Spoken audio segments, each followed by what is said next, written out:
No, I didn't embezzle the company's money, I said, picking up the phone call from my father. The first thing I heard was his booming voice, making my ears ache. How on earth am I supposed to embezzle the company's money when I've retired? You're way off base, I calmly replied to my father, sensing his tone cooling somewhat. But I do know who the embezzler is, he shouted again, his flustered voice audible over the phone. Who is it? Name the criminal, my father demanded, his voice getting louder. The one who's been using the money is. I paused, mentioning the name. My father seemed caught off guard, completely speechless. My name is Henry Hawkins. I have been working in the accounting department of my father's company for 8 years now, I explained. I have a brother, Bob, who's often called Mr. Perfect due to his talent and looks. I've always been compared to Bob and lived in his shadow since childhood, I continued, reflecting on my life. Despite my efforts, my parents always favored Bob for his exceptional talent. Even when I earned achievements, they seemed overshadowed by Bob's presence. Growing up, I yearned for my parents' love, but it always seemed to elude me, I added, recounting the struggles. Eventually, I accepted that I would never match up to Bob's achievements. So, I tried to find solace in living a relatively free life, away from their high expectations. However, my path was already decided. I had to join the family business, I sighed, explaining my predicament, not because of my abilities, but simply because I was a family member. Even if I was considered less competent than Bob, supporting the family business was mandatory. Initially, working in the accounting department was peaceful, I recalled, but when Bob took over as president, everything changed. It's a nuisance if you interfere in my management, he would say. I never intended to meddle. I only wanted what was best for the company. As I tried to speak up, I continued, frustration evident. Bob smirked and dismissed me, labeling me as incompetent. Incompetence gets in the way, Henry. So please leave. The phone call with my father left me conflicted. Between family expectations and my own aspirations, the tensions only seemed to grow. I was on the verge of saying a lot of things, but when I heard those words, my will to argue vanished completely. Reluctantly, I agreed to leave the company. Oh, I'm relieved you understand your own incompetence, Henry, Bob taunted as I packed my belongings. Being the CEO seems quite leisurely, doesn't it? You're the one who said I should leave, so once I do, never get involved with me again. Ha, of course I'm the one saying no to you. Don't come crying to me when you're in a financial pinch, Henry, Bob replied with a smirk. Leaving the company felt forced, but I wasn't attached to it. Instead, a strange relief washed over me knowing I could finally move on. Finding a new job took longer than expected. I suspected Bob had been pressuring related companies. Despite the difficulty and time it took, I eventually found a job that brought me satisfaction. It's not a big company, but the people here are warm and kind, I reflected. No one sees me as an inferior elder brother, as they did in my previous job. Have you gotten used to the work?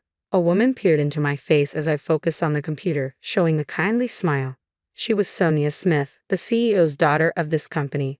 Despite the stereotype of a CEO's daughter being arrogant and pampered, Sonia was nothing like that. Though clearly doted on by her father, she was considerate and caring, even showing concern for me, a newcomer. Yes, thanks to you, I replied with a smile, watching Sonia return to her seat. Thanks to Sonia's care, I began to feel more settled in my new role. I quickly bonded with my new colleagues, and within a few months of switching jobs, my relationship with Sonia had also grown deeper. We often have dinner at a nearby restaurant if we finish work at the same time, I noted, contrasting these interactions with the impersonal atmosphere at my father's company. It was a refreshing change. One day, enjoying my current work-life balance, my smartphone rang unexpectedly. I had finished work early and was thinking of relaxing at home when I saw a familiar name on the display, Bob. I hesitated, tempted not to answer, but knowing he'd persist, I reluctantly picked up. Hello, brother. You're slow to answer, aren't you? Managing well with that new job? Bob's voice was casual, as if lounging around even through the phone. What do you want? I cut to the chase, eager to end the call. Why would I call you someone I've supposedly cut ties with? Bob continued, his tone falsely calm, but I could sense his smugness. There's a woman named Sonia Smith at your company, isn't there? He asked abruptly. I met her at a party recently. She struck me as a good and modest lady. Thought I might get closer to her. I felt momentarily speechless. Bob's intentions were clear, though his voice feigned calmness, masking his underlying smirk disgustingly. I couldn't see his expression over the phone, but I could easily imagine it. "Don't tell me you're asking me to mediate between you two," I asked incredulously. "You're surprisingly perceptive, brother. That's helpful," Bob replied smoothly. I felt an impulsive urge to hang up right then, but somehow I held back, took a deep breath, and calmly opened my mouth. "Didn't you have a girlfriend who was the daughter of another company's president?" I probed. "I remember when I was working elsewhere, around the time you were becoming president, you were engaged to the daughter of a collaborating company." Though I hadn't spoken to her, I'd heard she suited Bob's personality well. As much as Bob was adored, I couldn't believe his father would approve of him having two girlfriends simultaneously. I continued, raising my concern. Bob's response was weary. "Oh, that woman. Her company's in financial trouble. I broke up with her to avoid any trouble for myself." It was a typical story for Bob. Despite being engaged, he cleanly severed ties due to her financial difficulties. Some might see it as a pragmatic approach to a political marriage, but it was something I couldn't support. "Even though we're in the same company, she's the president's daughter. She's not just anyone," I emphasized firmly. Casually chatting with Bob was easy, but mediating between him and Sonia was out of the question. Despite seeing each other daily and dining together several times a week, I foresaw trouble if I admitted this to Bob, so I politely declined, making up excuses. "Well, that makes sense. It's impossible for a regular employee like you, bro." Bob surprisingly accepted my refusal. The call ended somewhat smoothly that day, but soon after, I began receiving frequent calls from him. Each time he called, Bob insisted, "You're at the same company. You should find some common ground if you try." Finding it ridiculous, I denied his request and hung up, growing increasingly annoyed with each repetitive call. Then calls from my father started coming, not about work, but about Bob. I thought I wasn't involved anymore. I muttered as my father explained, "Bob mentioned you know Miss Smith well. We need your help to deepen her relationship with Bob." As a child, I'd yearned for such validation from my parents, but now it only irked me.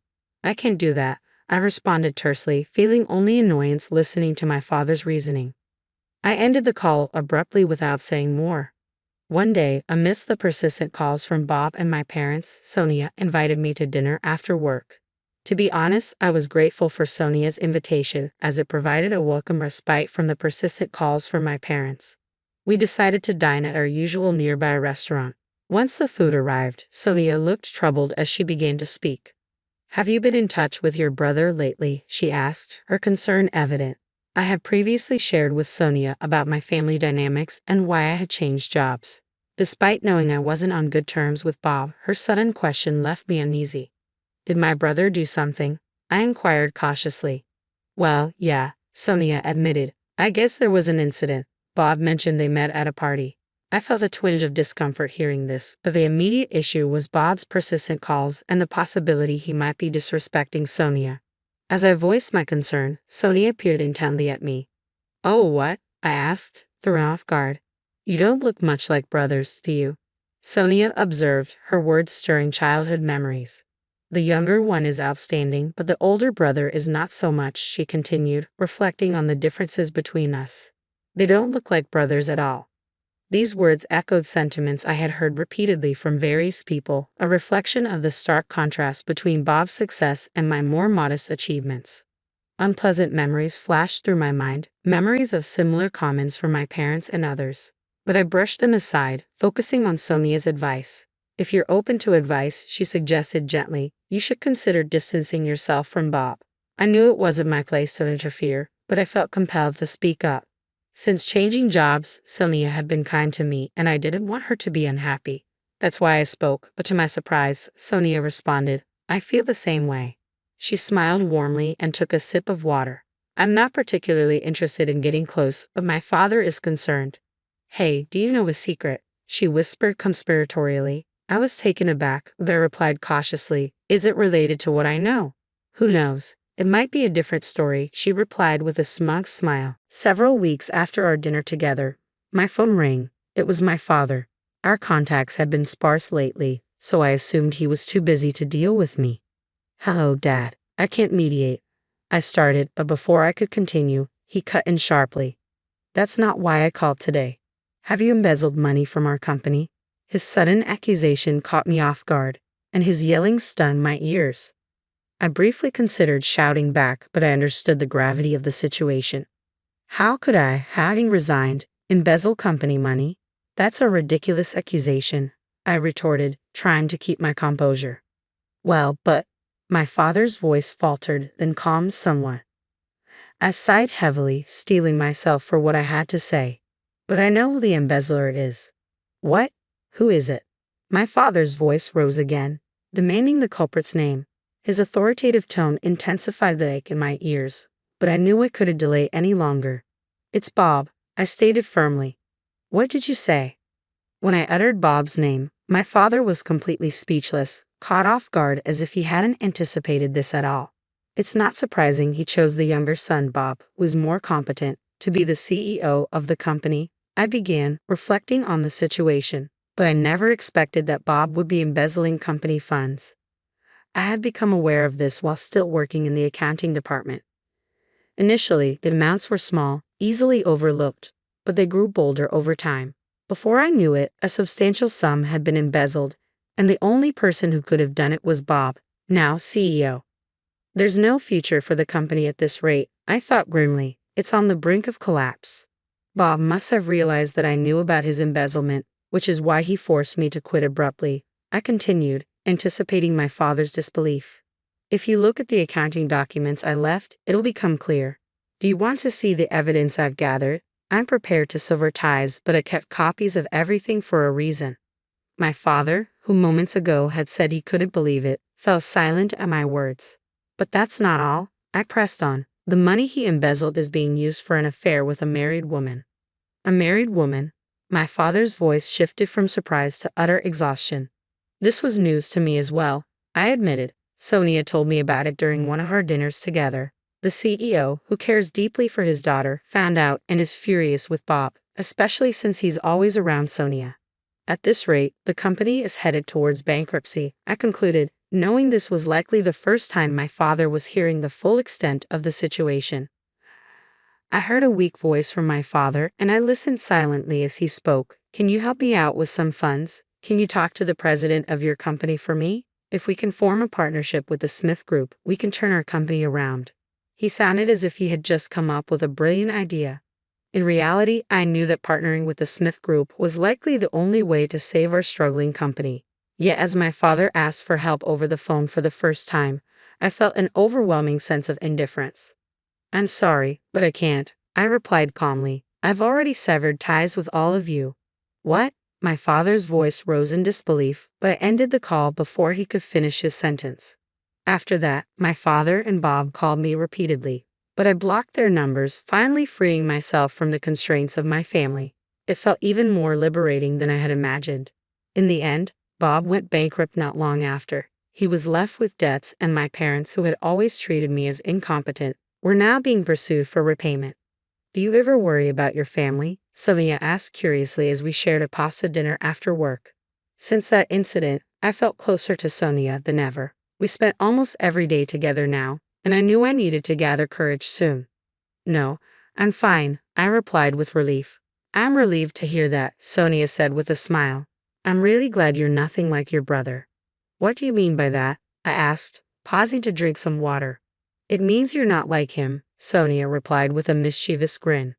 Realizing that her words no longer hurt me, I was pleasantly surprised. It's a secret, she laughed happily.